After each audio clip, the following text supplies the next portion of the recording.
Hello everyone, success to sociology पर आप सभी का स्वागत है। आज की क्लास संस्कृत से है। कल इस संस्कृत पार्ट से संस्कृत टॉपिक से 30 MCQ हो चुके हैं। आज ये इसका दूसरा पार्ट है और ये क्लास बिहार पीजीटी और यूपी पीजीटी दोनों के लिए मोस्ट इम्पॉर्टेंट है। चलिए क्लास को शुरू करते हैं। फर्स्ट क्वेश्चन है, निम्नलिखित में से किसने पर संस्कृत ग्रहण के अध्ययनों में योगदान नहीं दिया है? Linton, Redfield, Herskovits, Ogburn. किसने पर संस्कृत ग्रहण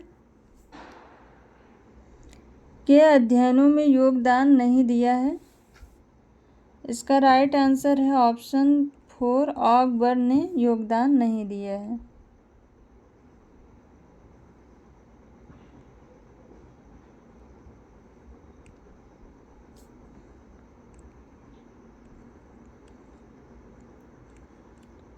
नेक्स्ट क्वेश्चन है, संस्कृत अधिवैयक्तिक और अधिशावयवी है क्योंकि यह मानव व्यक्तित्व के निर्माण में सहायक है।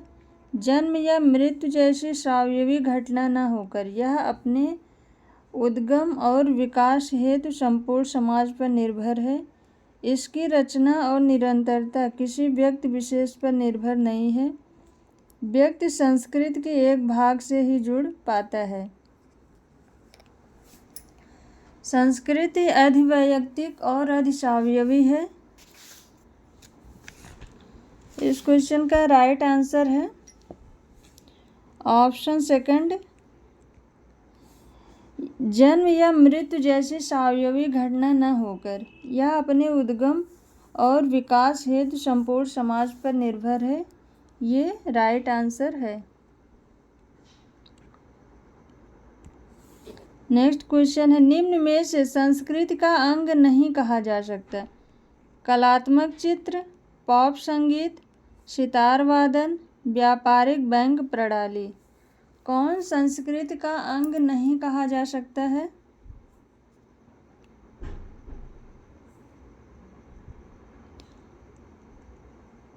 राइट आंसर है ऑप्शन 4, व्यापारिक बैंक प्रणाली।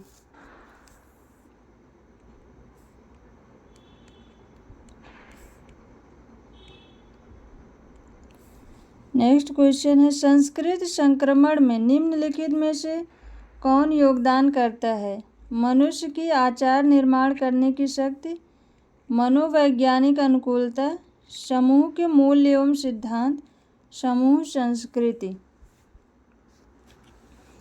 संस्कृत संक्रमण में निम्नलिखित में से कौन योगदान करता है?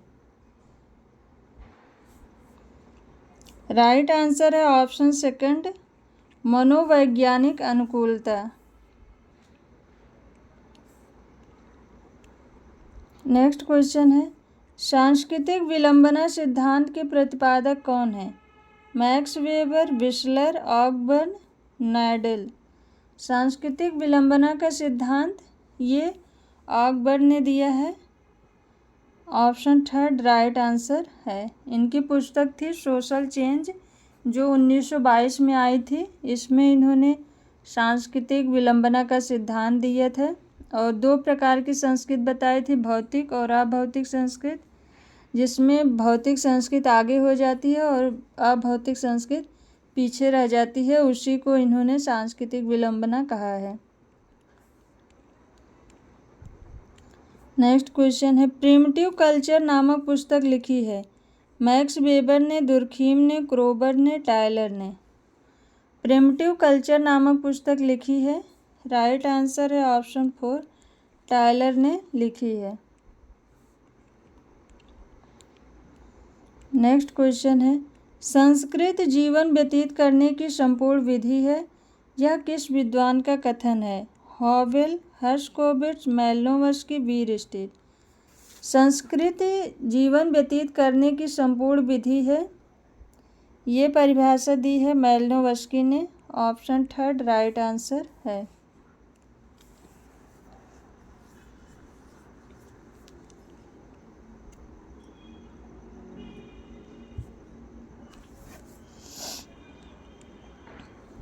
नेक्स्ट क्वेश्चन है, संस्कृत को कृषि उत्पादकों, मानसिक तथ्यों, प्राविधिक तथ्यों तथा सामाजिक तथ्यों की उपज कौन मानता है? डेविड बिडनी, बीरस्टीड, हॉबेल, मेलिनोवस्की। संस्कृत को कृषि उत्पादकों, मानसिक तथ्यों, प्राविधिक तथ्यों तथा सामाजिक तथ्यों की उपज कौन मानता है?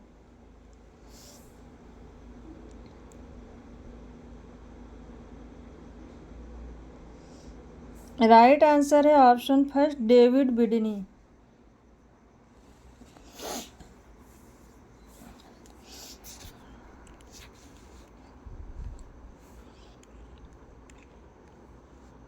नेक्स्ट क्वेश्चन है, निम्न में से किस विद्वान ने एक मार्गी उद विकास के सिद्धांत को स्पष्ट रूप से विकसित किया? Burnett, Morgan, Srinivas, Coser. किस विद्वान ने एक मार्गी उद विकास के सिद्धांत को स्पष्ट रूप से विकसित किया है? Burnett, Morgan, Srinivas, Coser. तो इस क्वेश्चन का राइट आंसर होगा ऑप्शन सेकंड, मॉर्गन।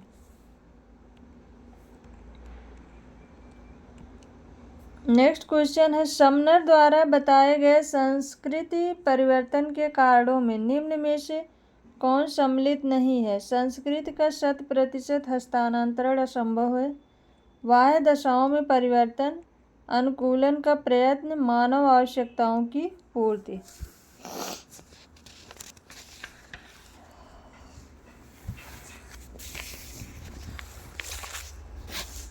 समनर द्वारा बताए गए संस्कृति परिवर्तन के कारणों में निम्न में से कौन सम्मिलित नहीं है?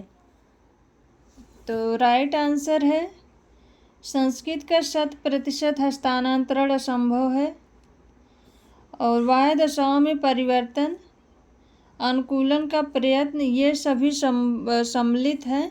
मानव आवश्यकताओं की पूर्ति ये सम्मिलित नहीं है। ऑप्शन 4 राइट आंसर है। नेक्स्ट क्वेश्चन है, संस्कृति सामाजिक अंतःक्रिया के दौरान सीखी जाती है, केवल प्रत्यक्ष रूप से, केवल परोक्ष रूप से, प्रत्यक्ष रूप से या परोक्ष रूप से, सामान्य रूप से।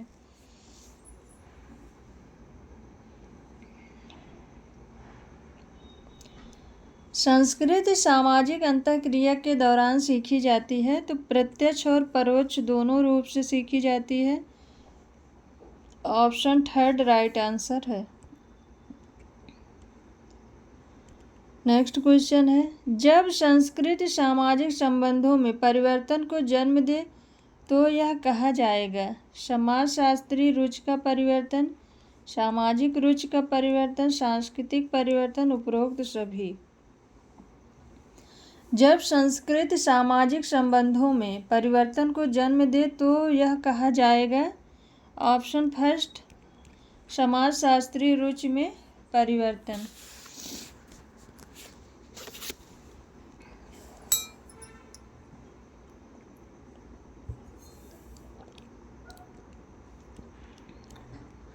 नेक्स्ट क्वेश्चन है, संस्कृति में समावेश होता है सभी सामाजिक गुणों का, कुछ सामाजिक गुणों का, विशिष्ट सामाजिक गुणों का, साधारण सामाजिक गुणों का। संस्कृति में समावेश होता है, राइट आंसर है ऑप्शन फर्स्ट, सभी सामाजिक गुणों का समावेश होता है।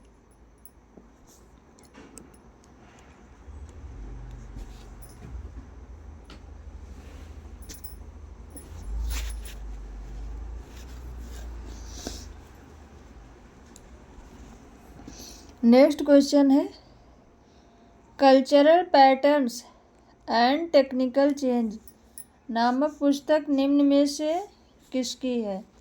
Cultural patterns and technical change, ये पुस्तक किसकी है? मिल्टन सिंगर, बिगार्डन Childe, Lester Ward, Margaret Mead. Cultural patterns and technical change, ये बुक किसकी है?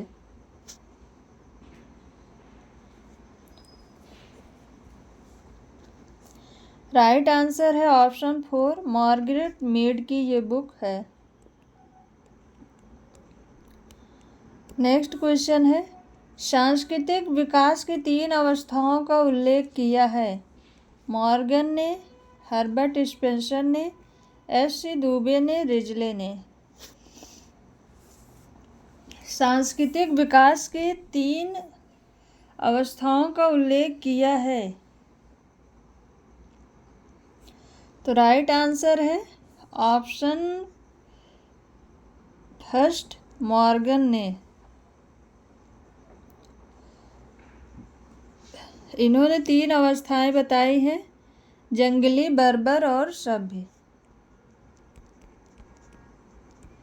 जंगली, बर्बर और सभ्य।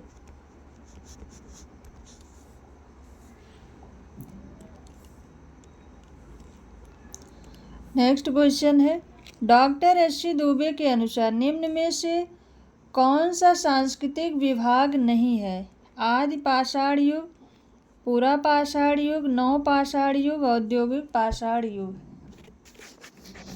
Doctor SC. दुबे के अनुसार कौन सा सांस्कृतिक विभाग नहीं है?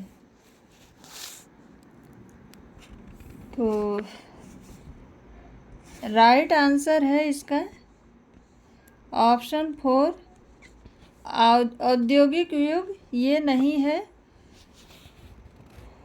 पाषाण युग ऑप्शन फर्स्ट है, और पूरा पाषाण युग सेकंड है, नव पाषाण युग थर्ड है, और 4 नंबर पर इन्होंने ताम्र युग बताया है। ताम्र युग इन्होंने बताया है। ये औद्योगिक युग की इन्होंने बात नहीं की है। राइट आंसर है ये। नेक्स्ट क्वेश्चन है, हर्बर्ट स्पेंसर ने संस्कृत की कितनी अवस्थाएं बताई हैं? 5, 6, 3, 4। हर्बर्ट स्पेंसर ने संस्कृत की कितनी अवस्थाएं बताई हैं? तो राइट आंसर है ऑप्शन 4, ये राइट आंसर है।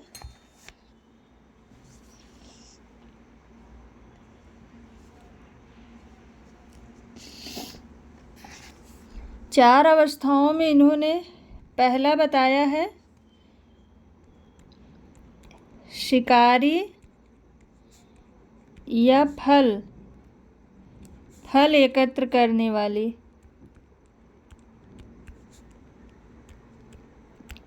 फल एकत्रित करने वाले। और सेकंड बताया है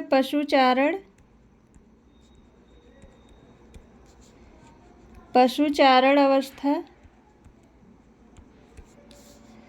और थर्ड नंबर पर बताया है कृषि अवस्था।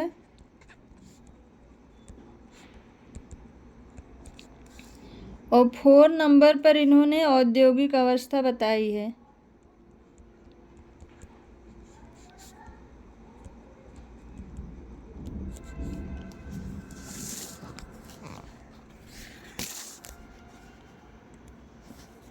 नेक्स्ट क्वेश्चन है, race and culture in India नामक पुस्तक किस समाजशास्त्री की है? किस समाजशास्त्री की है? Majumdar, Herbert Spencer, August Comte, Emile Durkheim. Race and culture in India ये बुक है मजूमदार की। ऑप्शन फर्स्ट राइट आंसर है। नेक्स्ट क्वेश्चन है, निम्नलिखित में से भौतिक संस्कृति का उदाहरण है? मकान की सज्जा, औजार, कलाकृतियाँ ये सभी। तो भौतिक संस्कृति का उदाहरण ये सभी हो जाएंगे। ऑप्शन 4 राइट आंसर है। नेक्स्ट क्वेश्चन है, शिल्प तथ्य है संस्कृत का अंग, व्यवहार का अंग, भौतिक संस्कृत इनमें से कोई नहीं। शिल्प तथ्य है तो राइट आंसर है इसका इनमें से कोई नहीं। ऑप्शन 4 राइट आंसर है।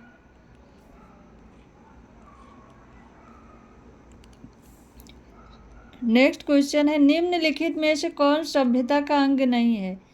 व्यापारिक बैंक, बिजली के प्रकार, आणविक शक्ति, कविता तथा संगीत।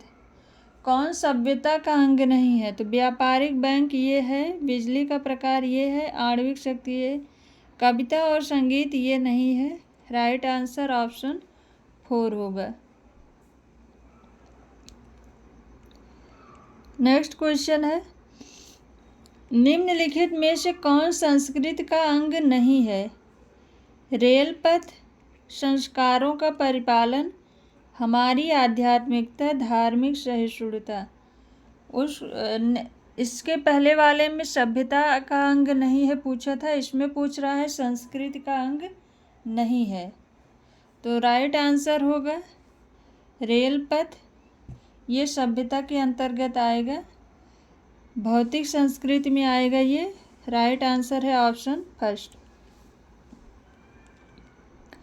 नेक्स्ट क्वेश्चन है, निम्नलिखित में से कौन सा कथन सत्य है? संस्कृत जन्मजात प्राप्त होती है, संस्कृत सीखा हुआ व्यवहार है, संस्कृति वंशानुक्रमण से प्राप्त होती है, उपरोक्त सभी।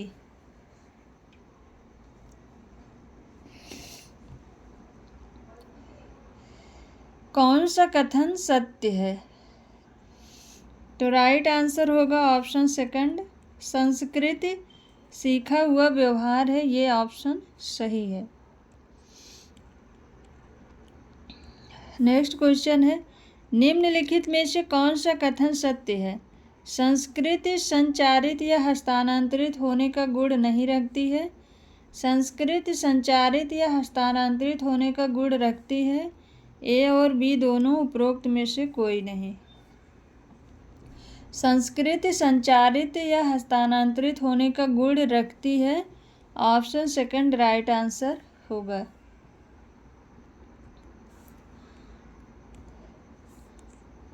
नेक्स्ट क्वेश्चन है, मॉर्गन के अनुसार अरण्य अवस्था में मनुष्य ने सीखा आग जलाना, पशुपालन, बर्तन बनाने की व्यवस्था, वर्णों का ज्ञान और लिखना। मॉर्गन के अनुसार अरण्य अवस्था में मनुष्य ने क्या सीखा था? राइट आंसर होगा ऑप्शन फर्स्ट, आग जलाना।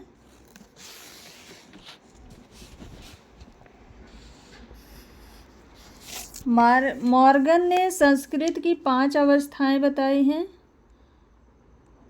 पहला है, मॉर्गन ने संस्कृत की 5 अवस्थाएं बताई थी। पहला है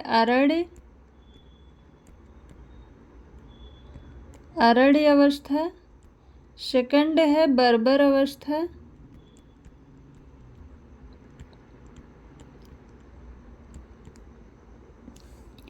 और थर्ड नंबर पर है सभ्यता की अवस्था,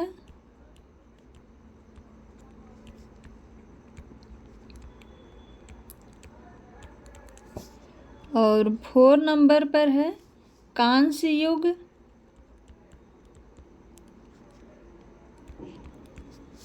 और 5 नंबर पर लौह युग की बात की है।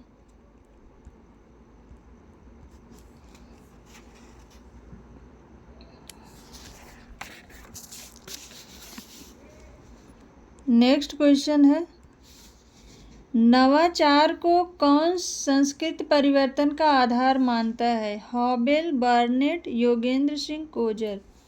नवाचार को कौन संस्कृत परिवर्तन का आधार मानता है? इस क्वेश्चन का राइट आंसर है option second, Barnett. Next question है, निम्न में से कौन कथन सत्य है? कौन सा कथन सत्य है? संस्कृत में संचयिता का गुण होता है, संस्कृत में संचयिता का गुण नहीं होता है, ए और बी दोनों हो सकते हैं, उपरोक्त में से कोई नहीं। कौन सा कथन सत्य है? तो राइट आंसर होगा ऑप्शन फर्स्ट, संस्कृत में संचयिता का गुण होता है, ये ऑप्शन सही है। ये आज का हमारा लास्ट क्वेश्चन है। अगर आप सबको ये क्लास पसंद आई है तो वीडियो को ज़रूर लाइक करिएगा, चैनल को सब्सक्राइब करिए और ज़्यादा से ज़्यादा लोग इस चैनल से जुड़ें। आप सभी वीडियो को ज़रूर लाइक कर दीजिएगा, लाइक ज़रूर करिएगा। लाइक करने से आगे भी क्लास बनाने की जो है वो मोटिवेशन आता है हम सब के अंदर। तो आप सभी वीडियो को ज़रूर लाइक करिएगा। Thank you.